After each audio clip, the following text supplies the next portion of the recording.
नमस्कार मित्रों। आज के इस वीडियो में एक बार फिर से आप सभी का बहुत बहुत हार्दिक स्वागत है।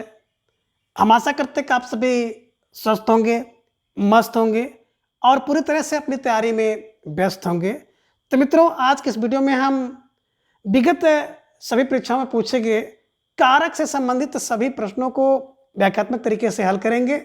इसके साथ ही इन्हें ट्रिक की सहायता से याद करने का भी प्रयास करेंगे। तो जैसा कि स्क्रीन पर आप देख पा रहे हैं, कारक भाग 3।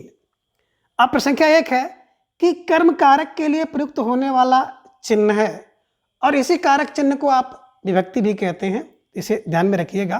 तो कहने का आशय है कि जो कर्म कारक होता है तो कर्म कारक के लिए किस चिन्ह का प्रयोग करते हैं या कौन सी विभक्ति प्रयोग में हम लोग लाते हैं। विकल्प ये बता रहे हैं ने, विकल्प बी के लिए, विकल्प सी से और विकल्प डी है को। तो देखिए मित्रों, ये तो बिल्कुल रटा रटाया प्रश्न है। कर्म कारक के लिए क्या है? विकल्प डी को विभक्ति का प्रयोग किया जाता है। ने विभक्ति की बात करते हैं या ने चिन्ह का तो कर्ता के लिए की बात करते हैं तो संप्रदान के लिए है ना, के चिन्ह का प्रयोग किया जाता है। और विकल्प सी की बात करें से, तो से एक तो कर्ण कारक के लिए प्रयोग होता है, दूसरा आपादान कारण से है ना। आपादान कारक में क्या होता है कि जब कोई वस्तु कहीं से अलग होती है तो आपादान कारक में से का प्रयोग होता है और कर्ण कारक में भी से का प्रयोग होता है, इसे ध्यान में रखिएगा। और प्रश्न संख्या 1 की बात करें तो विकल्प डी को कर्म कारक का चिन्ह क्या है? विकल्प डी को इज राइट आंसर, इसे ध्यान में रखिएगा। ठीक है, चलिए सॉरी मित्रों। प्रश्न संख्या 2 है कि तोता डाली पर बैठा है, इस वाक्य में कौन सा कारक है? क्या बोले? तोता डाली पर बैठा है में कौन सा कारक है? विकल्प ए कर्ण कारक, विकल्प बी संबंध कारक, विकल्प सी अधिकरण या फिर विकल्प डी है अपादान कारक। तो देखिए मित्रों, बात करें अगर यहाँ पर विकल्प सी में पै पर की बात आती है, में पै पर है ना, क्या होता है? तो अगर आपने देखा कि डाली पर, डाली के बाद क्या आपको दिखा? पर दिखाई दिया। तो पर क्या है? में पै पर अगर आपको दिखाई देते अधिकरण होता है। अब अधिकरण कारक का अगर देखा जाए अर्थ होता है कि क्रिया का जो आधार हो, यानी क्रिया जहां पर हो उसी को अधिकरण कहते हैं। क्रिया के आधार को अधिकरण कहते हैं, क्रिया जहां पर हो उसी को बिल्कुल अधिकरण कहते हैं।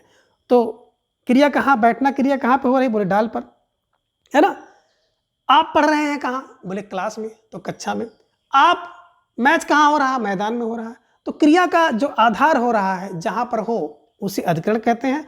और अधिकरण का जो चिन्ह होता है, विभक्ति होती है, में होता है, पे होता है और पर होता है। तो बिल्कुल तोता डाल पर बैठा है, तो बिल्कुल सही हो गया। विकल्प सी अधिकरण इज राइट आंसर, इसे ध्यान में रखिएगा। संबंध कारक की बात करते हैं तो संबंध कारक का चिन्ह होता है काके की, नाने नी, रारे री। अपादान का है ना, बिल्कुल से भिन्न होने पर, से अलग होने पर। और कर्ण में से होता है लेकिन से की सहायता से, जैसे चाकू से है ना, बिल्कुल धनुष से, बाण से, इसे दिमाग में रखिएगा। ठीक है, चलिए आगे। प्रश्न संख्या 3 है कि दशरथ के पुत्र राम ने रावण को मारा, इस वाक्य में कौन सा पद कारक बनने की सबसे कम योग्यता रखता है? तो देखिए, आपने जो वाक्य देखा दशरथ के बाद के लगा हुआ है ना, बिल्कुल राम के बाद ने लगा हुआ है, रावण के बाद को लगा हुआ है। लेकिन यहाँ पर देखें पुत्र के बाद कोई कारक चिन्ह नहीं है, इसलिए सबसे कम जो योग्यता रखेगा वो पुत्र रखेगा। ठीक है ना। राम की बात यहाँ पे करेंगे तो राम ने कर्ता कारक, बिल्कुल ध्यान में रखिएगा। रावण के बाद को है तो कर्म कारक हो जा रहा है। दशरथ के बिल्कुल आप देख रहे हैं काके की नानी अधिकरण कारक है, लेकिन पुत्र के बाद कोई चिन्ह यहाँ पर नहीं है, इसलिए सबसे कम योग्यता जो रख रहा है विकल्प डी पुत्र इज राइट आंसर। तो प्रश्न संख्या 3 का विकल्प डी पुत्र को आप दिमाग में रखिएगा। ठीक है ना, ये इस पर स्टार लगा लीजिए, प्रश्न पूछा जा सकता है। ठीक है, चलिए आगे। प्रश्न संख्या 4 है कि आचार्य किशोरी दास वाजपेयी के मत से हिंदी में कितने कारक हैं? देखिए मित्रों, बात करें वैसे सामान्य रूप से तो हिंदी में कुल 8 कारक हैं, संस्कृत में 6 कारक हैं, ध्यान में रखिएगा। लेकिन किशोरीदास वाजपेयी के अनुसार अगर बात करें हिंदी में कारकों की संख्या तो विकल्प ये 6 इज राइट आंसर। ठीक है ना, किशोरीदास वाजपेयी के अनुसार 6 हैं, वैसे हिंदी में कारक की संख्या अगर बात की जाए तो 8 हैं, ध्यान में रखिएगा। संस्कृत में 6 हैं। ठीक है, चलिए।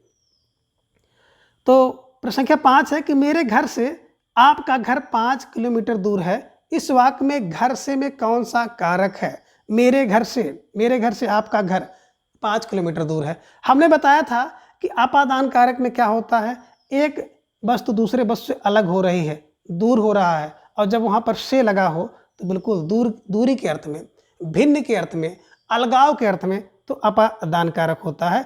और कह रहे हैं मेरे घर से आपका घर 5 किलोमीटर दूर है, तो बिल्कुल विकल्प डी, प्रश्न संख्या 5 का विकल्प डी अपादान कारक इज राइट आंसर। ठीक है, चलिए आगे प्रश्न संख्या 6 है, कारक के भेद हैं। बहुत महत्वपूर्ण प्रश्न है, स्टार लगा लीजिएगा और बहुत कंफ्यूजिंग प्रश्न बनता है। कारक के भेद की बात आती है तो बिल्कुल आप सही समझ रहे हैं। हिंदी में कितने कारक हैं, विकल्प डी 8 कारक, ध्यान में रखिएगा। हिंदी में 8 कारक, संस्कृत में 6 कारक, और किशोरी दास वाजपेयी जी ने कितना बताया है, 6 कारक बताया है, ध्यान में रखिएगा। तो निश्चित रूप से प्रश्न संख्या 6 का विकल्प डी 8 कारक इज राइट आंसर, इसे ध्यान में रखिएगा। ठीक है, चलिए आज थोड़ा सा समय का अभाव है, इसलिए प्रश्नोत्तरी को थोड़ा सा तेजी के साथ हम लोग बढ़ाने का काम करेंगे। ठीक है ना। प्रश्न संख्या 7 है, संज्ञाओं के साथ आने वाली विभक्तियों को क्या कहा जाता है, यानी कि संज्ञा के साथ। देखिए मित्रों, बात करें विभक्ति की तो विभक्तियां जो होती हैं वो संज्ञा के साथ और सर्वनाम के साथ आती हैं, है ना।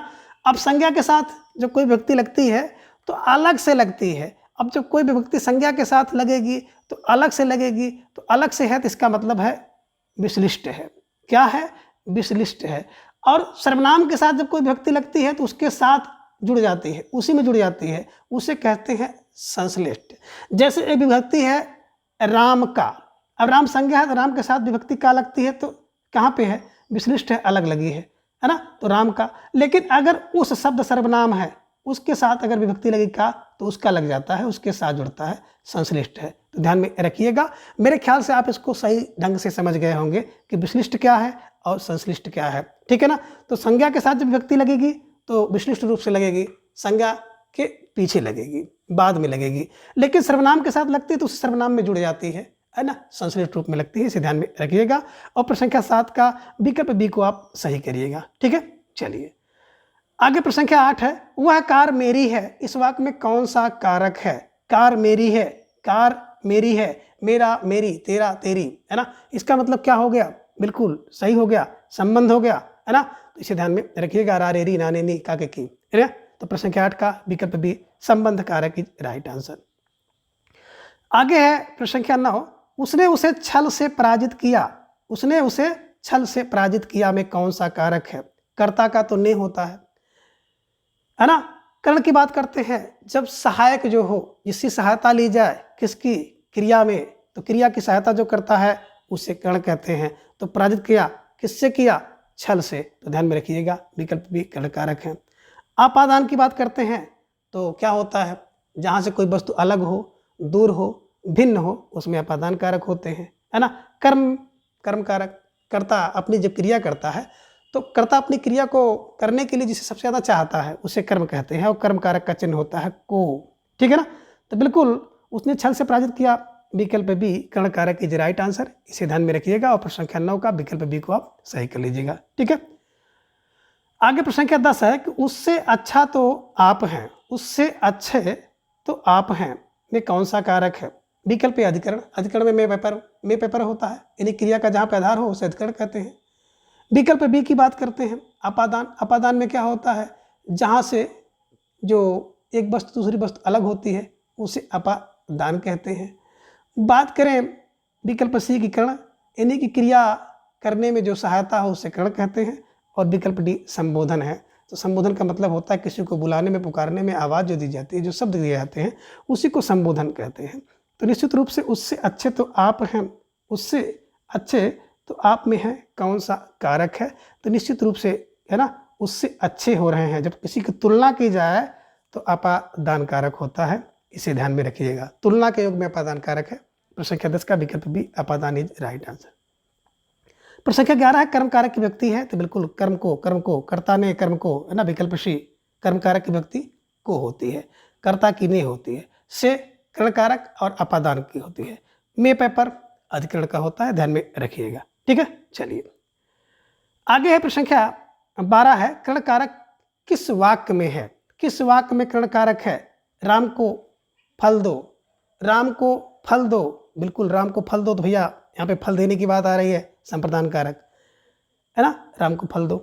ठीक है, वह कलम से लिखता है, बिल्कुल कर्ण कारक है ना। यह पुस्तक राम की है, राम काके की, तो बिल्कुल संबंध कारक है। वृक्ष से पत्ते गिरते हैं, बिल्कुल आपने देखा अपादान कारक है। तो निश्चित रूप से पूछना कर्ण क्या है। कर्ण, कर्ण माने क्रिया की जो सहायता करे उसे कर्ण कारक कहते हैं। क्रिया कलम से लिख रहा है, तो प्रश्न संख्या 12 का विकल्प बी, वह कलम से लिखता है, इसमें कर्ण कारक है, इसे ध्यान में रखिएगा। प्रश्न संख्या 13 है कि अपादान कारक किस वाक्य में है। अपादान माने जहां से कोई वस्तु अलग हो उसमें अपादान कारक होते हैं और इसका चिन्ह होता है से, है ना। जैसे वृक्ष से पत्ते गिरते हैं, अपादान कारक है, इसे ध्यान में रखिएगा। तो 13 का विकल्प ये सही हो जाएगा। धोबी को धुलने के लिए कपड़े दो, अब धोबी को धुलने को कर्म कारक, उसकी गाय सुंदर है, उसकी गाय काकी की है, तो बिल्कुल आप देख रहे हैं संबंध है। वह फल खाता है, बिल्कुल क्या खाता है, फल खाता है, तो फल को खा रहा है, कर्म कारक है, ध्यान में रखिएगा। तो निश्चित रूप से प्रश्न संख्या 13 का विकल्प ए, वृक्ष से पत्ते गिरते हैं, इसमें जो है अपादान कारक है। ठीक है, चलिए आगे है। प्रश्न संख्या 14 है क्रिया का आधार सूचित करने वाला कारक होता है। तो क्रिया का आधार अभी हमने बताया है, क्रिया का आधार जो हो, जहाँ पर क्रिया हो रही हो उससे अधिकरण कहते हैं। तो क्रिया के आधार को अधिकरण कहते हैं, इसे ध्यान में रखिएगा। में, पै और पर इसका चिन्ह होता है।